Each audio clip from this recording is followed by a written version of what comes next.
Bueno, tenemos hoy el gusto en nuestro programa de tener a Ken Seifón con nosotros. ¿Cómo estás, Ken? Hola, ¿cómo andás, Roberto? ¿Dónde te Un gusto. encontramos? ¿En dónde? ¿Acá? Sí, ¿dónde Eh, estás? ¿Dónde estoy físicamente ahora? Sí, En donde trabajo, en uno de mis trabajos, trabajo en LG de Arquitectos y estoy en la azotea ahora. Eh, qué bárbaro el fondo azul, que nos sí, lleva directo al tema, además, sí, al color del agua. al color del agua. Sí, sí. Ken, bueno, así que ahora hablemos un poquito hablaste de tus trabajos, parece que tenés más de uno. Sí, trabajo también privado con mi hermana, tenemos nuestro propio estudio, con mi padre también. Acá trabajo, o sea, en la arquitectura siempre trabajas en colaboración con más gente. eh, desde lo que es el proyecto y también los clientes, te varía un poco. Con mi hermana nos dedicamos más a concursos, a obra más doméstica, más de vivienda, reformas. Y acá en el estudio yo trabajo a otra escala, escala más de obra civil, escala urbanística también, más de edificio de viviendas, edificio de oficinas, un poco manejando las distintas escalas. Ken, con con tu hermana trabajan en qué áreas? En área más de vivienda, de lo que es proyectos de vivienda. Tuvimos algunas intervenciones en el exterior de proyectos más vinculados al turismo, mucho más complejos de resort y cuestiones así. Y después concursos. Concursos nos interesa más la escala un poco más grande que acá no es tan accesible. Eh, para los proyectistas tampoco se hacen tantos proyectos de escala urbanística a partir de concursos. Son generalmente acá en Uruguay, los concursos que han habido son más de escala de plazas y oficinas públicas, lo que es concurso. Después lo demás se hace más a nivel privado. En otras partes del mundo sí hay más concursos de estos y tendemos a presentarnos. No, ¿no bajarías un poquitito el celular porque un poquitito nomás? Ahí, Ay, perfecto, a perfecto. ver si lo puedo dejar fijo. Perdón. A ver, ahí. Ahí. Ahí estamos, buenísimo, buenísimo. Ken, antes de Venecia, Sí. en qué otros concursos se han presentado y ganado? Co- Concursos a nivel nacional hemos ganado más de cuando éramos estudiantes, más de concurso de vivienda, un concurso histórico de acá a Uruguay. Hemos sacado premiación, no lo hemos ganado, no sacamos primer premio en esos, sacamos más segundo premio, menciones. A nivel internacional sí, tuvimos ya hace varios años un primer premio, una estación de trenes en China. Eh, que lo ganamos primer premio, no se construyó, o sea, era solo el proyecto, no era la construcción también. Estoy hablando de hace 10 años, capaz que un poco más. Y después hemos seguido presentándonos a diversos concursos, algunos hemos sacado mención, premios, no los hemos ganado, pero es todo un ejercicio y una práctica interesantes, que también se retroalimenta con la actividad profesional de todos los días, que es otra escala también, pero es interesante de que existan esas posibilidades a nivel nacional y a nivel internacional. Nosotros también, yo fui docente de Facultad de Arquitectura de la UDELAR por 8 años, eh, en arquitectura y en urbanismo.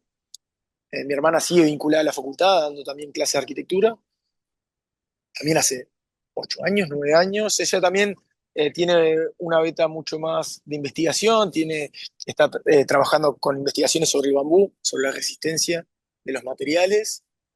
Eh, y nada, también trabaja en otro estudio, que ambos estudios apoyaron el envío a la Bienal. Eh, yo estoy en LG de Arquitectos, mi hermana en Gómez Platero, que también manejan distintas escalas. En sí, nosotros estamos más vinculados al área proyectual, acá en los estudios. Ken, ¿cuánta gente se había presentado para la Bienal de Arquitectura de Uruguay? Para la Bienal de Arquitectura se presentan pocos, a la de arte se presentan muchos más. La Bienal de Arquitectura no sé si llegaban a 15.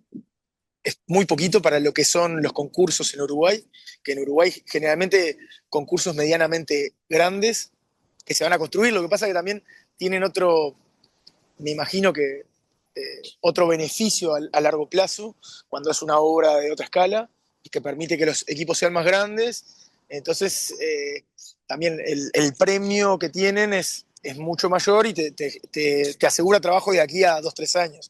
Entonces, me parece que por ese lado también se presenta más gente.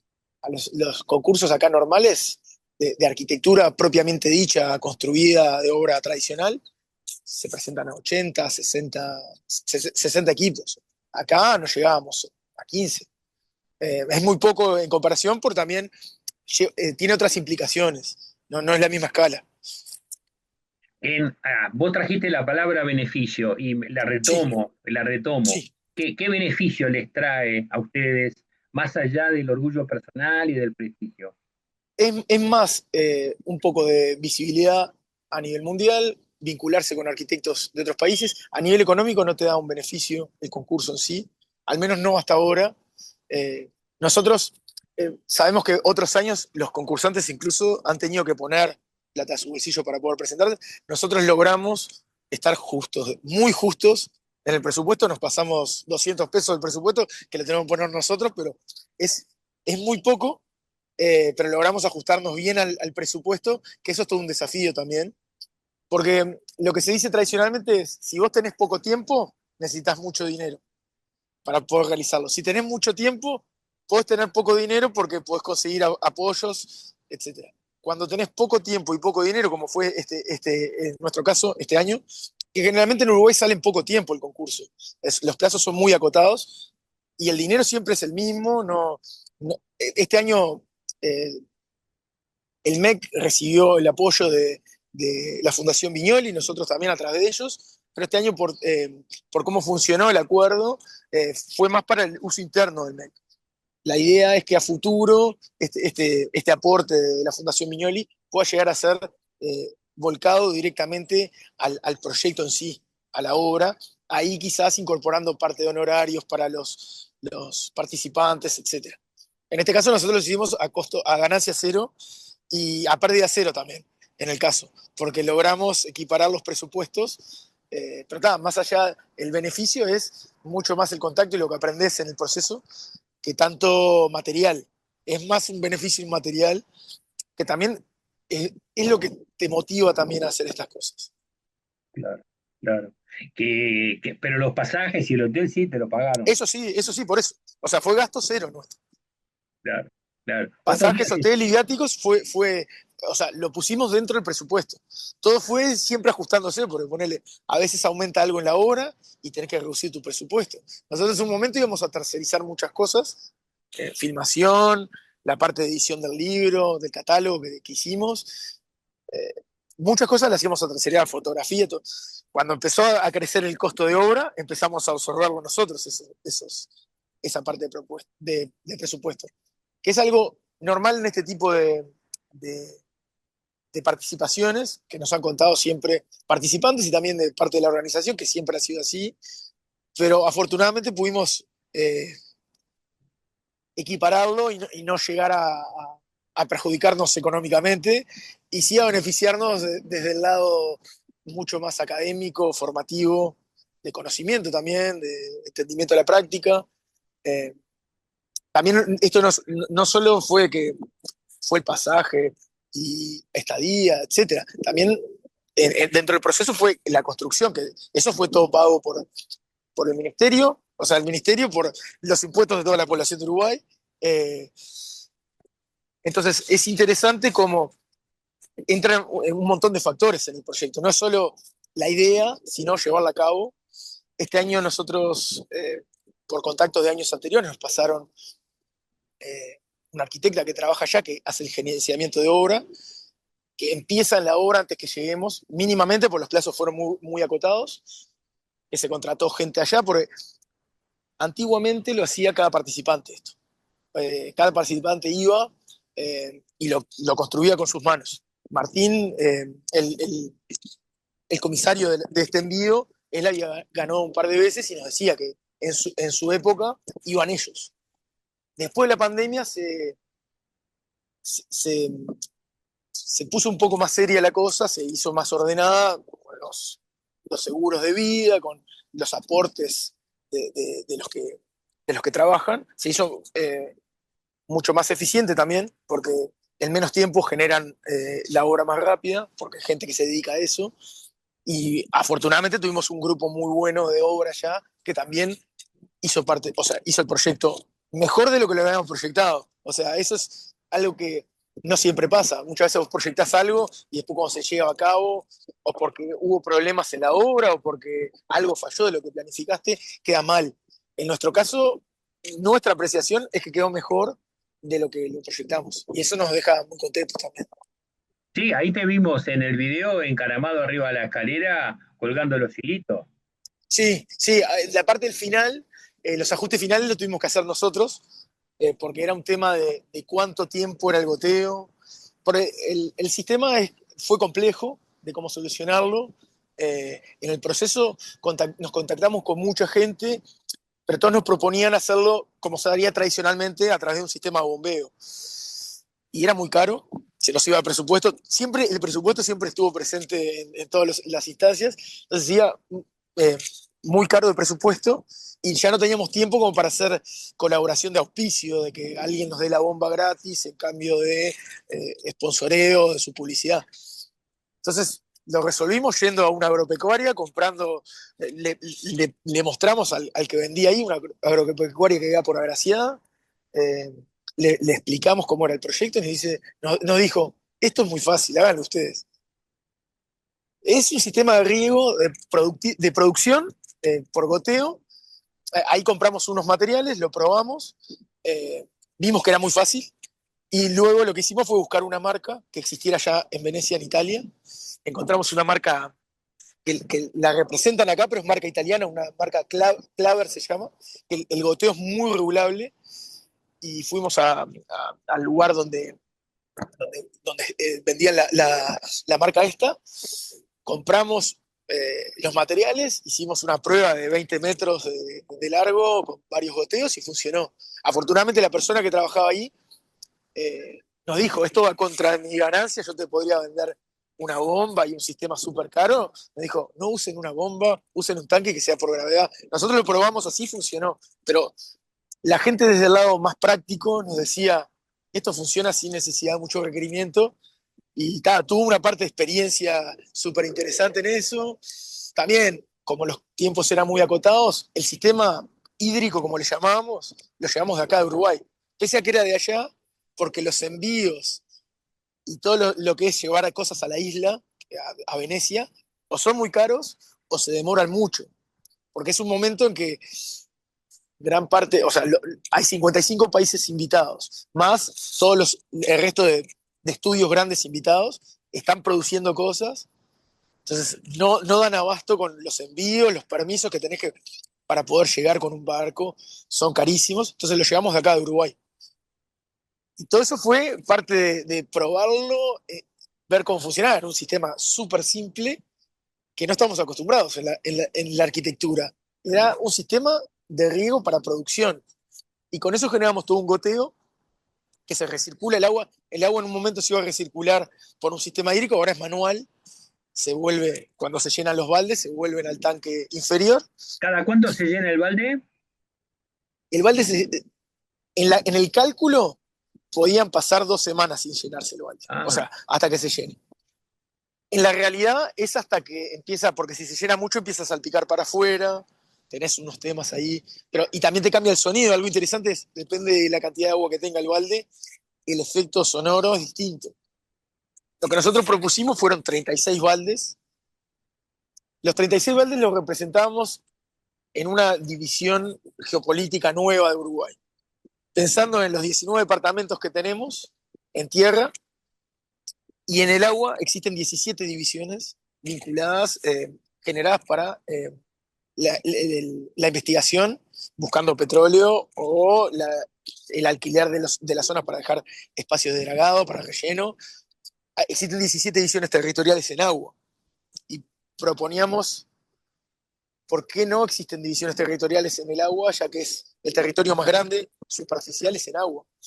Eh, Nada, un país que su mayor parte de territorio está en el agua, no tiene una división territorial política y no existe nadie que se encargue de gestionarlo completamente. Nos parecía súper interesante, hablamos con gente vinculada a la ingeniería naval, gente del puerto, tuvimos gente, abogados ambientalistas, geógrafos, Elvio Doce, el que nos ayudó y nos asesoró con la instalación hídrica, el que nos dio como alas, nos dijo, ustedes lo pueden hacer. Eh, Fue muy interesante cómo encontramos mucha gente dispuesta a ser entrevistada también, porque eh, el nombre de nuestra propuesta se llamaba Uruguay País Agua, y luego del debate público que está habiendo sobre el agua, la falta de agua, el exceso de agua, los derechos soberanos de recursos, mucha gente nos animaba a hablar. Algunos nos dijeron no después, otros nos dijeron no, no me interesa tocar el tema, otros nos dijeron sí, por supuesto. Algunos que no estaban tan vinculados al tema nos dijeron sí, claro. Eh, desde lo que yo puedo aportar, está muy bien, siempre marcándolo en un aspecto territorial, eh, urbano y arquitectónico también. Tuvimos algunos entrevistados directamente vinculados a la arquitectura más construida y más desde el material, desde la humedad que tiene y el agua que tiene un material a nivel molecular, eh, qué patologías, el agua también genera patologías en la arquitectura, cómo las distintas escalas, no solo territoriales, empezamos como por un abordaje mucho más territorial, y después lo llevamos a la práctica, a la arquitectura, en esa intervención. También pasamos como por una etapa de investigación y de entender cómo llegó el agua al planeta, cómo, cómo llegó, cómo se generó, cómo apareció el agua en el planeta. Luego, a través de las amatistas, que son las piedras que se ven colgando en la intervención, que son agua cristalizada en el tiempo, nos recuerda un pasado volcánico del planeta, ¿no? De nuestro territorio, del norte del país, y cómo llega hasta nuestros días escurriendo por esa misma agua, en la intervención, generando el sonido y generando un sonido lo inocuo de una gota, que también puede ser súper destructivo a largo plazo, lo inocuo de una gota con el mar, el río de la Plata, un estuario, una tormenta en su máxima expresión, el agua en su máxima expresión de destructividad. Y eso lo hizo mi padre, la pintura de pavimento, que en su momento lo cuestionó, o sea, en los momentos fue cuestionado varias veces si se pintaba, si se imprimía para abaratar costos. Afortunadamente lo pintó ahí porque el pavimento estaba muy deteriorado, o sea, es muy irregular, eh, son unos casi 100 metros cuadrados de superficie, hizo una intervención que lo pintó en 3 días, más o menos. Eh, él hace muchos años pinta desde que es niño, tiene mucha experiencia, también dio muchos años clase en el Lido Fernández, de historia y de artes plásticas. Él tiene su taller también y empezamos a trabajar juntos cuando estábamos a comienzo de facultad con mi hermana, ayudándole a las exposiciones, a la forma de exponerlo, diseñándole atriles. Empezamos como un proceso mucho más desde el arte y cada vez más lo vamos vinculando a la arquitectura. Algo que, sí, Este estuario de tormenta tiene barquitos también, es decir, que ahí no, no. es solo el mar, en tormenta, embravecido. No tiene la parte humana de la escala ni de la construcción humana. Y los ojos de buey que rodean el espacio, ¿qué tiene Es, ahí? Esas son proyecciones. En una mantuvimos el agua para que iluminara, o también dentro de vuelta, llevándolo al diseño, iban a ser solo esos 3 círculos, y en un momento nos cuestionamos si se iba a necesitar luz externa. Estos son los proyectores que dan la luz al pabellón. Eh, los proyectores tienen, por un lado, una parte de proyecciones de entrevistas. Los entrevistados, tuvimos entrevistas largas con cada uno, largas, no tan largas, pero súper interesantes, de 1 hora, hora y media por entrevistado. Tenemos 21 entrevistados. Eh, Hay fragmentos muy cortos, de 2 minutos por entrevistado, porque si no se hace larguísimo. En el catálogo sí, transcribimos partes de las entrevistas, donde se explaya mucho mejor, o sea, donde pueden explicar mucho más los conceptos. Los otros son como titulares, lo que nos cuentan en vivo, sin audio, con subtítulos. Por el otro lado, proyecciones vinculadas al arte y vinculadas a la arquitectura. Entonces, siempre, generalmente se ve cuando está el mar como un mar calmo, estas proyecciones circulares, pero van cambiando y van apareciendo esta parte del relato mucho más visual. Lo que te comentaba hoy, la iluminación global, la iluminación la da el mismo proyector. En algún momento íbamos a poner instalación eléctrica, pero todo es muy caro allá y hicimos la prueba, dijimos, vamos a probar si funciona con proyectores. Si se llega a necesitar más luz, veremos allá cómo se resuelve. En un momento iba a haber luz, después por tema de presupuesto lo cortamos, o sea, eliminamos la instalación eléctrica agregada, o sea, lo que íbamos a agregar, y dio con la iluminación que nos daban los proyectores. Entonces eso, hay mucho de prueba y error en esta escala, también por el tiempo. Obviamente, si tenés un año para proyectar y para definir estas cuestiones, puedes hacer una prueba acá, puedes hacer una prueba allá, si con la luz da, eh, puedes hacer Bien, un cálculo. y las estalactitas de blancas, ¿qué son? ¿Yeso? ¿Qué placas son? Las, las estalactitas blancas son un textil pensado, Ah, lo que es ignífugo, porque allá existen lo que te comentaba más temprano, se hizo mucho más profesional el trabajo allá, y todo implica permisos de municipalidad, permisos de bomberos de allá de Venecia. Entonces, todo tiene que ser ignífugo. Entonces, cada cosa que implicaba proyectar y agregar un material, tenías que ver si te lo validaban o no. Entonces, era todo un proceso súper complejo, pero a su vez no perder la esencia del proyecto. Este textil es un textil que se arma sobre una estructura de madera, donde se instala el sistema de riego, se tensa y por dentro colocamos unos tubos, por dentro baja la cañería con el gotero regulable. Entonces eso te permite cambiarle lo que veíamos en el video, cuando yo estaba regulando el goteo. eh, Todo eso es mucho más artesanal, no es tan eh, estandarizable. Tenés que ver qué sonido da, cada cuánto se te llenan los baldes. De que se terminó la obra, que se inauguró, pasaron 3 días, que era cuando pasaba el jurado. Y ahí tenés que probar, si se llenan muy rápido los baldes, tengo que reducir un poquito el goteo. Eh, También, si se llenan muy rápido los baldes, se está consumiendo mucha agua y hay que bombear agua cada menos tiempo. Entonces, manteníamos un equilibrio. Eh, También por lo que te comentaba, no daba el tiempo, el plazo fue 2 meses y poco. Nosotros nos presentamos, el 1 de noviembre fue la entrega del año pasado. A mitad de diciembre nos pidieron a nosotros y a los otros participantes, ¿y cómo se hace esto? Especifiquen más, porque la primera propuesta era una idea con un presupuesto muy vago y vos explicabas muy vagamente cómo lo ibas a hacer. El video que no sé si te lo llegué a pasar o si te lo pasó Martín, uno que está en Vimeo, que muestra el goteo y todo esto, ese está desde el día de la entrega. Entonces, nosotros teníamos una complejidad de explicar cómo funcionaba el sistema de riego este.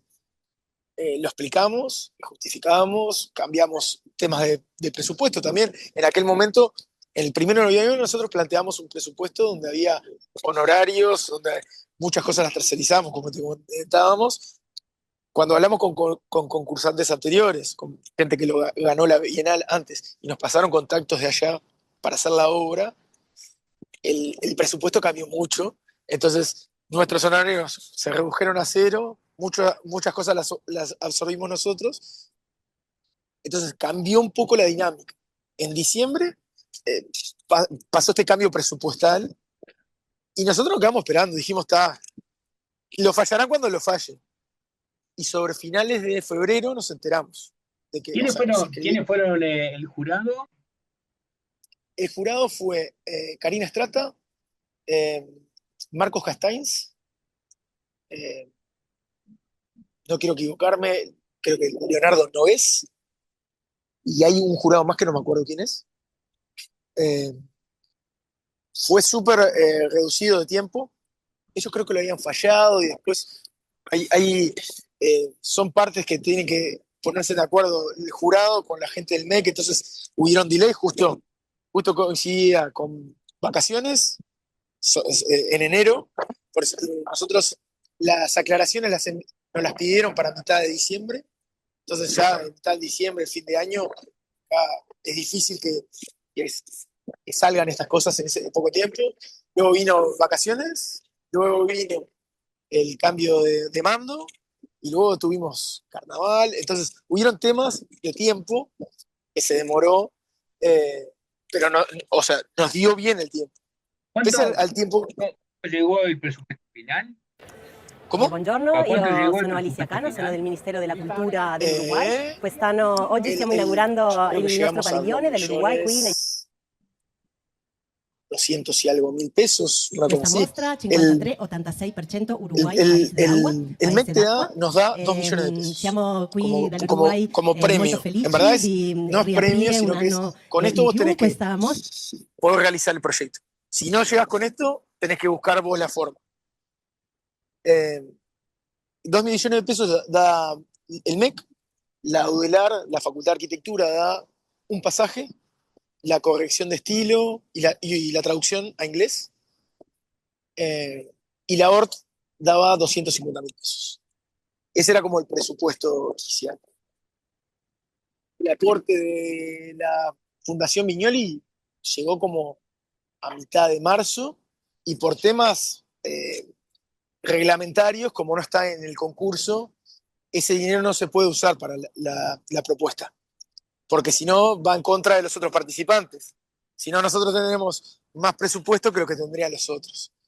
Entonces está, por ese lado, el aporte de la Fundación Viñoli nosotros no pudimos volcarlo a la propuesta.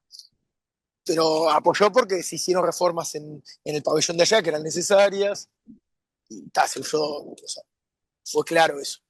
Eh, Nada, el proyecto tuvo esos tiempos, muchas cosas ya se empezaron a coordinar. Nos enteramos a fines de febrero de de la, del fallo, lo publicaron, nos avisaron. Nos enteramos nosotros porque nos llamaron por teléfono, porque ya estaba publicado en algo de acá del MEC. Después nos enviaron el mail. Eh, las demoras de acá en ese sentido. Y luego tuvimos temas de tiempos, que en verdad nos sirvieron para los delays que hubieron en poder acceder a los pagos para pagarle a la gente de allá, nos sirvieron porque nos obligó a compactar la propuesta. Todo gasto extra innecesario, lo que te contaba hoy, iluminar el pabellón, si hubiésemos tenido el dinero antes, lo hubiésemos puesto, la iluminación, y hubiese sido necesario. Entonces te obligó a reducir la intervención en pos de también reducirlo económicamente. Entonces lograste el mismo efecto con menos repercusión económica. Entonces eso también es algo positivo que tiene. Buenísimo. Ken, te agradezco mucho este contacto. Impecable.